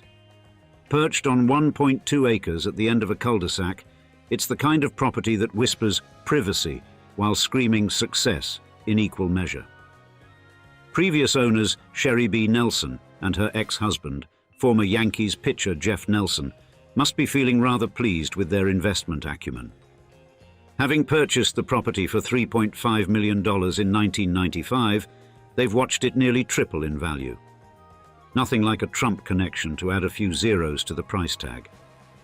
Inside this Florida fortress, 2 master bedrooms ensure domestic harmony, while an open-plan kitchen with a glassed-in dining area provides the perfect setting for power breakfasts. The inclusion of a private gym, game room and office suggests someone's planning to mix business with pleasure, a long-time Trump family specialty. The property's strategic location in Admiral's Cove puts Trump Jr. in good company. When your neighbors have included Celine Dion and baseball legend Mike Schmidt, you know you're not exactly slumming it. The community has mastered the art of catering to high-profile residents who prefer their privacy served with a side of luxury. Sitting just 5 miles from his brother Eric's new digs at Trump National Golf Club, this purchase reinforces the family's growing Florida empire. It's as if the Sunshine State is experiencing its own Trump-branded renaissance, complete with golf courses, private clubs, and enough square footage to house a small principality. This latest addition to the Trump real estate portfolio proves that when it comes to Florida property, the family believes in going big or going home, preferably to an 11,300 square foot home with water views and enough bathrooms to never worry about timing your shower schedule. It's exactly what you'd expect from a family that turned excess into an art form, absolutely, magnificently over the top. For those in the know, there was a secret weapon in Donald Trump's 2024 campaign, and it's not who you'd expect. Standing 6 feet 7 inches tall and heir to an estimated $700 million fortune, Barron Trump emerged from years of carefully guarded privacy to become his father's unexpected advisor on reaching young voters. While political strategists puzzled over podcasts and social media, the youngest Trump was quietly transforming his father's digital strategy from his NYU classroom. This isn't just about another wealthy heir stepping into the spotlight. It's about how a generation raised on social media might reshape America's political dynasty. In today's episode, we'll explain, once and for all, why the most private Trump child might just be the one who understands public influence better than anyone. In the rough and tumble world of American dynasties, few fortunes shine quite as brightly as the Trump empire. With Donald Trump's current estimated net worth hovering between $5 billion and $6.5 billion US, his youngest son, Barron, stands to inherit a slice of the family fortune that would make most trust fund babies weep with envy, an estimated $700 million. And the young heir's lifestyle certainly reflects his future prospects. While most college freshmen are cramming into dormitory rooms with stranger roommates and surviving on ramen noodles, Barron Trump glides through life in a manner befitting his status. His daily commute to New York University's prestigious Stern School of Business isn't in a crowded subway car. It's a short jaunt from Trump Tower, his family's iconic Manhattan residence, likely in a Rolls-Royce Phantom, the same vehicle he's frequently been spotted emerging from with characteristic understated elegance. When he's not attending classes, Barron's version of a weekend getaway involves jetting off to the family's Mar-a-Lago estate in Palm Beach, Florida, where ocean views and luxury amenities come standard.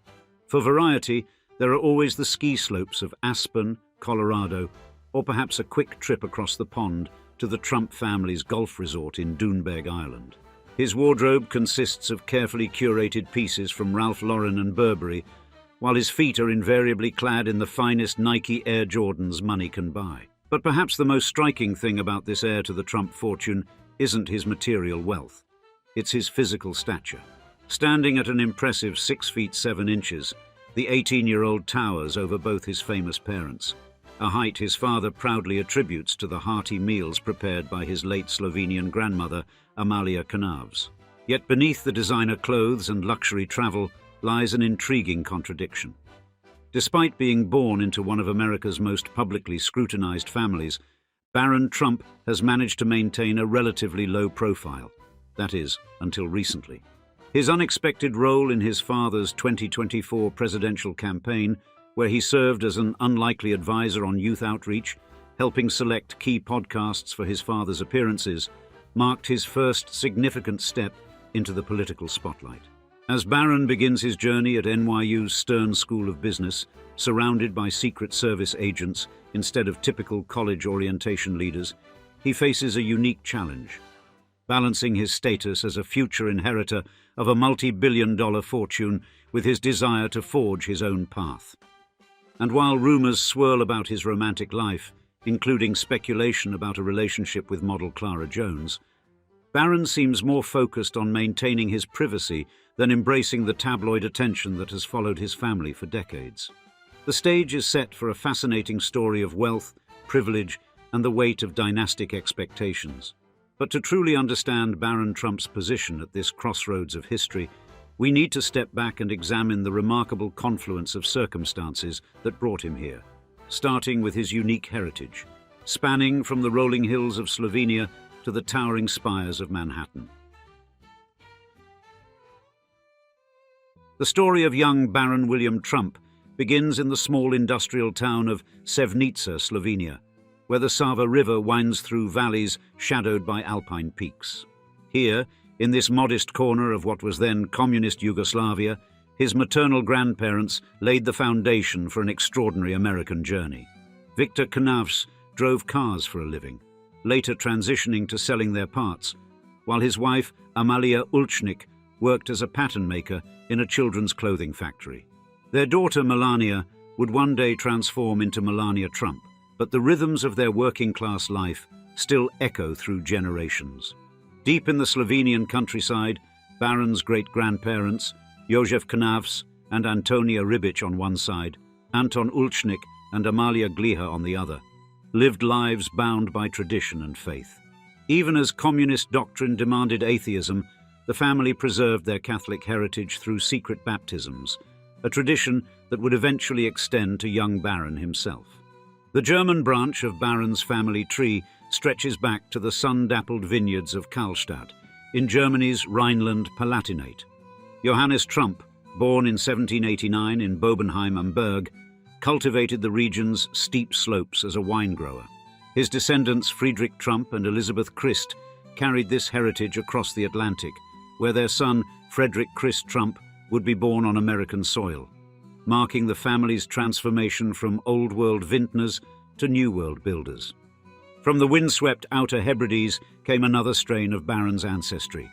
Mary Ann MacLeod, his paternal grandmother, left the remote Isle of Lewis in 1930, departing from a landscape of harsh beauty where her parents, Malcolm MacLeod and Mary Smith, had lived in the townships of Tong and South Locks. The island's rugged coastline and ancient stones stood as silent witnesses to generations of Clan MacLeod, whose blood would one day flow through the veins of a boy born into Manhattan's gilded towers. These disparate threads of European heritage converged one evening in 1998 during New York Fashion Week. Paolo Zampoli, a modeling agent, hosted a party where Donald Trump, despite attending with another date, found himself drawn to a striking Slovenian model named Melania Knavs. She had arrived in America just 2 years earlier, carrying with her the aspirations of Sevnica. When Trump requested her phone number, she upended the expected dynamic by asking for his instead. He provided all his numbers on a business card, marking the beginning of a relationship that would reshape both their lives. Their courtship unfolded against the backdrop of New York's high society, punctuated by appearances at Mar-a-Lago and Trump's brief presidential campaign in 2000. The relationship culminated in a January 2005 wedding at Bethesda-by-the-Sea Church in Palm Beach, followed by a reception that transformed Mar-a-Lago's ballroom into a showcase of American opulence. The couple established a life divided between Trump Tower, their Bedminster golf club, and Mar-a-Lago. Melania carved out her own space, including a private spa atop Trump Tower. This careful balance of togetherness and autonomy defined their partnership, setting the stage for the arrival of their son. On the 20th of March 2006, as Manhattan's skyline glittered in the spring sunshine, Baron William Trump entered a world of extraordinary privilege. As Donald Trump's fifth child and Melania's first, he would inhabit a realm where luxury was not just a lifestyle, but a birthright. From his earliest days, Barron's world centered on Trump Tower, where an entire floor served as his personal domain. While most children shared bedrooms with siblings or made do with modest playrooms, young Barron's creative spirit found expression across an expansive private space. His mother Melania, eschewing the typical Upper East Side practice of delegating childcare to nannies, took an unusually hands-on approach to parenting. She personally prepared his breakfasts and packed his lunches, establishing a close bond that would prove crucial in navigating the scrutiny that lay ahead. In these early years, Barron developed into a remarkably cosmopolitan child. His mother's Slovenian heritage became a fundamental part of his identity as he mastered both English and Slovene, later adding French to his linguistic repertoire. While other children played with typical toys, Barron displayed a particular fascination with aircraft, spending hours examining planes and helicopters.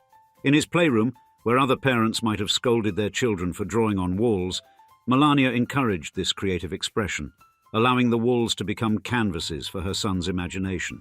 His education began at Columbia Grammar and Preparatory School on Manhattan's Upper West Side, where annual tuition exceeded $64,000.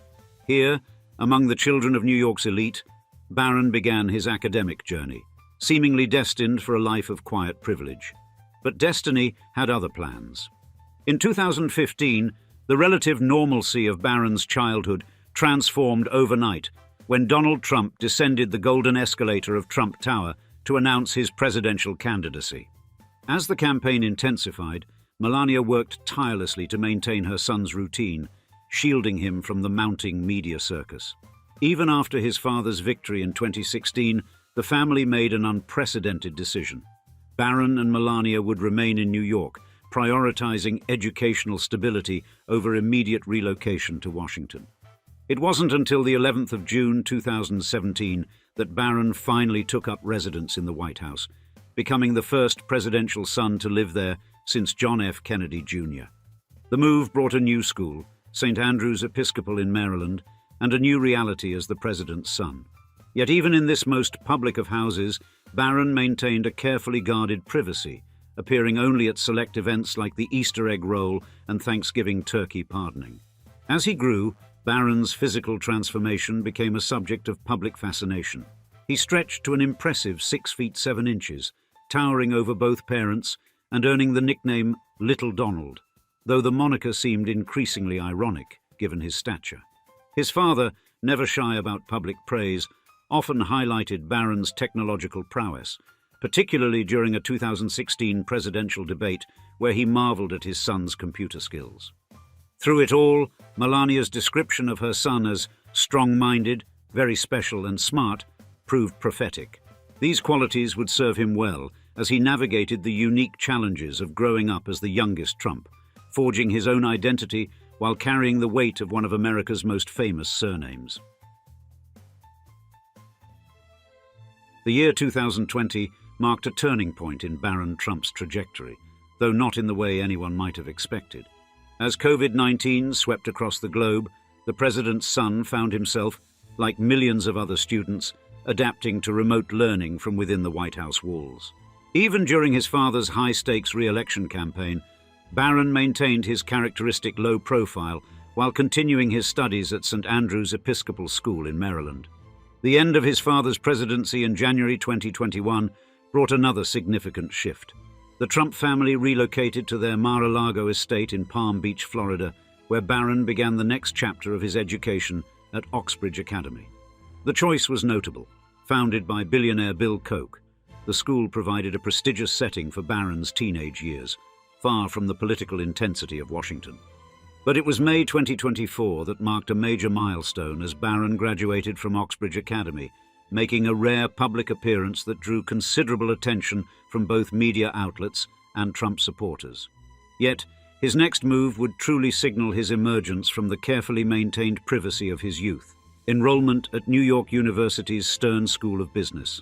His return to Manhattan, the city of his birth, sparked an unprecedented wave of public interest, and social media platforms exploded with activity.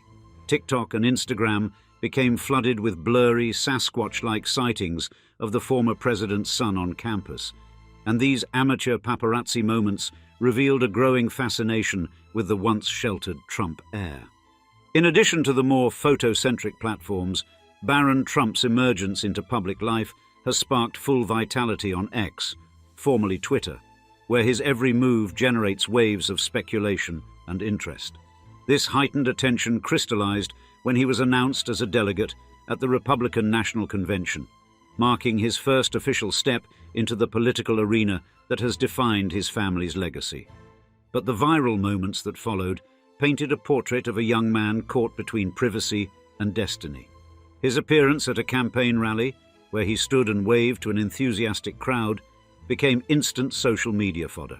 The public's appetite for more was evident in the anticipation surrounding his first public speech at a virtual event, an appearance that gained even more attention when it didn't materialize as expected, sparking discussions about his readiness for public life. Perhaps the most significant transformation from private to public came in March 2024, when Barron made his first appearance on the campaign trail, standing alongside his father at a rally. Barron Trump's March 2024 appearance alongside his father on the campaign trail marked a dramatic departure from the prodigal son's previous absence from political events. More surprisingly, Barron began taking an active role in his father's campaign strategy, particularly in reaching younger voters. His influence became evident when he advised his father to appear on popular podcasts and streaming platforms to connect with Gen Z audiences. This strategic input led to Donald Trump's interview with social media influencer Adin Ross, a move that Trump himself credited to Barron's suggestion, telling Ross, "My sons told me about you, and they told me about how big." He said, "Dad, he's really big." This evolution from a fiercely protected child to an emerging advisor in his father's political operation represents a remarkable pivot. As Barron navigates his college years while balancing his family's continued presence in the political spotlight, he appears to be crafting a unique role for himself, one that bridges the traditional Trump brand with the digital native sensibilities of his own generation. Within conservative circles, a compelling narrative has emerged. Right-leaning accounts have begun positioning Barron as the potential heir to his father's political legacy, describing him as handsome, tall, and very knowledgeable, attributes they consider fitting for a future president. His engagement with high-profile conservatives has only fueled these narratives, suggesting to many that he is being groomed for a significant political role. Yet Barron himself remains an enigma, a blank canvas onto which various groups project their hopes and expectations. Whether Barron Trump will ultimately embrace or reject the political destiny that many have projected onto him remains to be seen. But one thing is certain: his legacy is already being shaped by the unprecedented intersection of social media, political dynasty, and generational change that he uniquely embodies. The year is 1988, and somewhere in Slovenia, a teenage girl clips fashion photos from smuggled Western magazines, dreaming of a world beyond socialist borders. Those magazine pages would become her roadmap, each glossy image a stepping stone across continents and social classes. While her peers planned careers in local factories, she forged a path through Europe's fashion capitals. Milan taught her how to walk runways, but more importantly, how to navigate a world where beauty alone wasn't enough. Paris showed her the difference between wealth and true power. By the time she reached New York, Melania had become Melania, and those teenage dreams had evolved into a success blueprint. Thus, here we are in 2024. That same girl now moves through a life where Air Force One is standard transport and the most powerful dinners in the world are just another Tuesday night. In today's episode, we share how Melania Trump's evolution from Melania Knavs to billionaire president's wife transcends simple rags to riches tales. Indeed, this is the story of a woman who turned modeling contracts into business empires, fashion spreads into political power, and calculated silence into pure gold.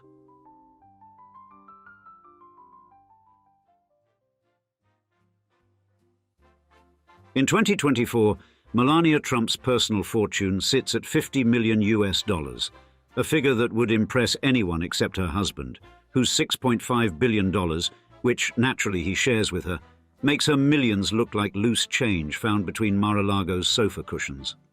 Indeed, it's quite the financial glow-up for Melania, someone who once posed in Milan wearing outfits that probably cost less than her current breakfast tab.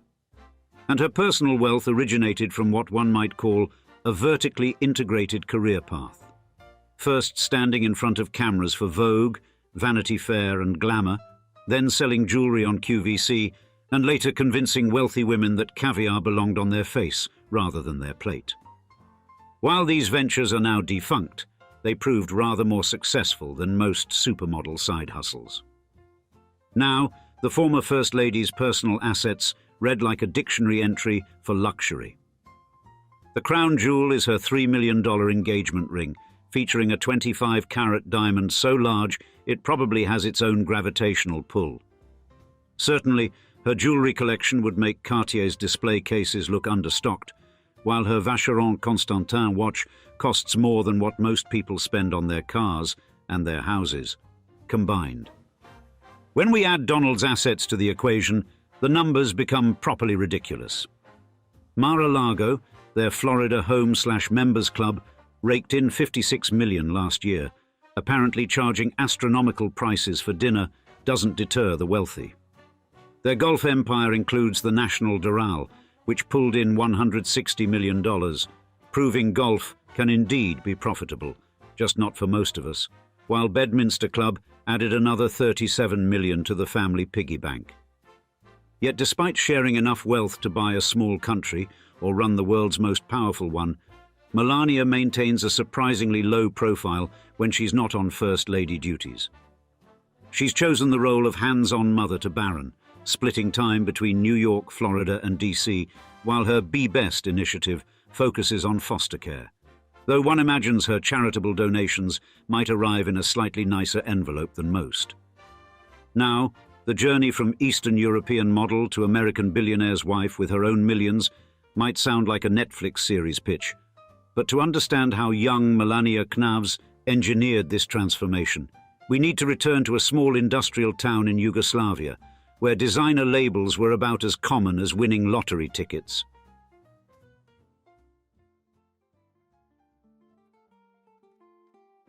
On a spring morning in 1970, as the industrial town of Sevnica stirred to life beneath Yugoslavia's softening communist rule, Melania Knavs was born into a world of modest possibilities. Her surname, of German origin, had evolved into its Slovene variant, Knavs, through generations of Central European migration and cultural mixing. Her father, Victor, began his working life as a chauffeur before transitioning to a position as a traveling salesman for a state-owned car company. Her mother, Amalia, whose skilled hands would influence her daughter's appreciation for style, worked as a pattern maker at Jutranjka, a children's clothing manufacturer. Their apartment in one of Sevnica's concrete residential buildings was typical of Yugoslavia's working class, comfortable by the standards of the time, but far from luxurious. Yugoslavia's unique position between East and West allowed its citizens greater freedom than those behind the Iron Curtain. Western magazines circulated freely in Sevnica, and foreign travel, while not common, wasn't forbidden. Young Melania absorbed these influences, developing an early fascination with the fashion magazines her mother brought home from work. In school, Melania distinguished herself through determination rather than privilege. She mastered Slovenian and German, later adding English, French, and Italian to her repertoire. While her peers dreamed of local success, she pored over Western fashion magazines, sketching designs in notebooks between classes. The move to Ljubljana for high school marked her first step toward transformation. The capital city, with its mix of socialist architecture and Baroque splendor, offered glimpses of the Western world she yearned to join. Her natural height and poised demeanor caught attention, most notably from photographer Stane Jerko, who spotted the teenager on the street and recognized her potential. As the 1980s drew to a close and Yugoslavia began its gradual dissolution, Melania's path diverged from her peers. While they prepared for traditional careers in Sevnica's factories and offices, she began appearing in local fashion shows and building a modest portfolio. The concrete buildings of her childhood began to feel like constraints rather than shelter. But the leap from Ljubljana's small modeling scene to international fashion required more than just ambition. It demanded a complete reinvention that would test every lesson in survival she'd learned in Sevnica's pragmatic environment. At 16, Melania's first modeling assignments in Slovenia marked the beginning of a calculated ascent through fashion's demanding hierarchy. By 18, she had signed with a Milan agency, transforming herself from Melania of Sevnica to Melania of the international runway. The early 1990s saw her building a solid reputation across Europe. She shared cramped Milan apartments with other aspiring models while mastering the business side of the industry, learning to negotiate rates, manage her own schedule, and navigate the complex politics of casting calls. Her work ethic distinguished her from peers who relied solely on looks, leading to steady commercial work in both Milan and Paris. It was in Paris that a crucial connection emerged. Paolo Zampoli, co-owner of Metropolitan Models, recognized potential beyond her portfolio shots. He offered her representation in New York, where the fashion industry's appetite for Eastern European models was growing. In 1996, armed with Zampoli's sponsorship and her own savings, she made the move to Manhattan. The New York fashion scene opened new doors. Through Zampoli's social connections, she began appearing at high-profile events that merged modeling with networking. At a New York Fashion Week party at the Kit Kat Club in 1998, she met Donald Trump. Despite his arriving with another date, he pursued Melania's number. She initially declined, a response that intrigued him even more.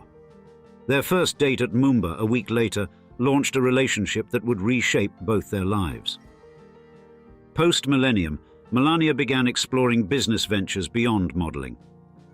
In 2009, she launched a jewelry collection on QVC that successfully merged affordable prices with luxury design elements. In 2011, she developed Melania Caviar Complex C6, an ambitious skincare line. Though legal complications prevented its full launch, the venture demonstrated her growing business acumen. Marriage to Donald Trump in 2005 had already elevated her public profile, but few could have predicted how drastically her life would change when her husband stepped onto that Trump Tower escalator in 2015. The decade between their wedding and his presidential announcement had prepared her for public scrutiny, but nothing could have fully readied her for what came next.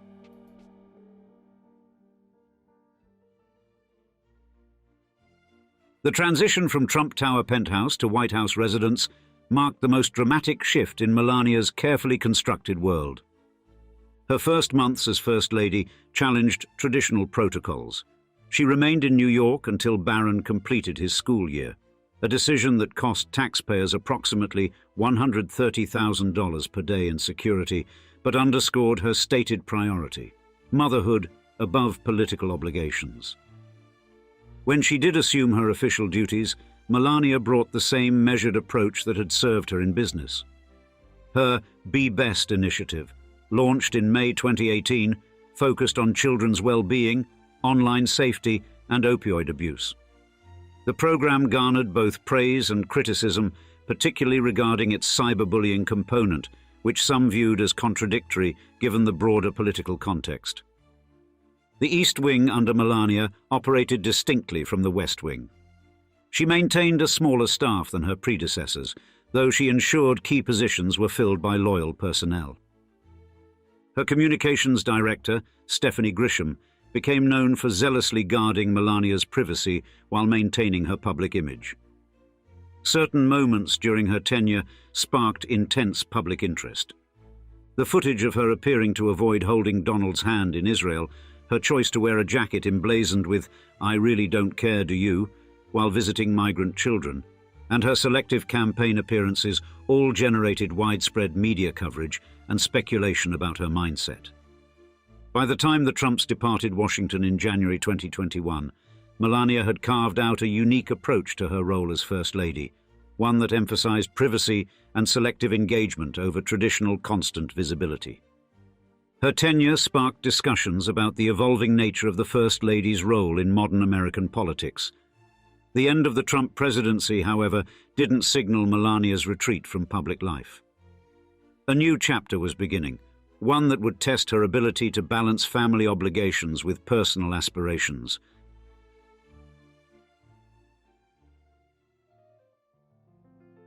In 2024, Melania Trump remains a unique figure in American history, the First Lady born in a communist country, though she emigrated from Slovenia long after its transition from communism. From Mar-a-Lago's gilded halls, she has crafted a distinct post-White House presence, balancing privacy with selective public engagements in a way that continues to intrigue both supporters and critics. Her independent ventures since leaving Washington have drawn particular attention. The launch of her NFT platform in 2021 generated significant media coverage, with the digital artworks featuring aspects of her White House tenure. Her October 2024 memoir proved even more significant, providing her first comprehensive account of life in the White House and offering previously undisclosed insights into her role in key moments of the Trump presidency. Unlike her predecessors, who typically embraced consistent public roles after leaving office, with Michelle Obama focusing on educational initiatives, Laura Bush on literacy, and Hillary Clinton launching a political career, Melania has maintained the selective approach that characterized her time as First Lady. She continues her advocacy for children's causes, maintaining the momentum of her Be Best initiative while adapting its focus for private citizenship. The program's emphasis on cyberbullying and online safety has taken on new relevance in an era of increasing digital threats. Her impact on the institution of First Lady defies simple categorization. Rather than conform to traditional expectations, she demonstrated that the role could accommodate different approaches to public engagement and personal privacy. Her tenure challenged long-held assumptions about the obligations and boundaries of presidential spouses, particularly regarding the balance between public duty and personal autonomy. The arc from Sevnica to Mar-a-Lago encompasses more than just geographic distance. It traces the evolution of a woman who transformed modeling success into global prominence. While debate continues about her choices in public life, her path from Eastern Europe to the White House exemplifies a distinctive version of the American immigrant experience. Her story has resonated particularly strongly with first-generation Americans who see in her journey a reflection of their own aspirations. Now, with Donald Trump's successful 2024 campaign, Melania prepares for a return to the White House in January 2025. Her second chapter as First Lady will test whether her unique approach to the role can evolve while maintaining the independence that has defined her public life. The coming years will determine whether her legacy represents a lasting shift in how future First Ladies approach this highly public role.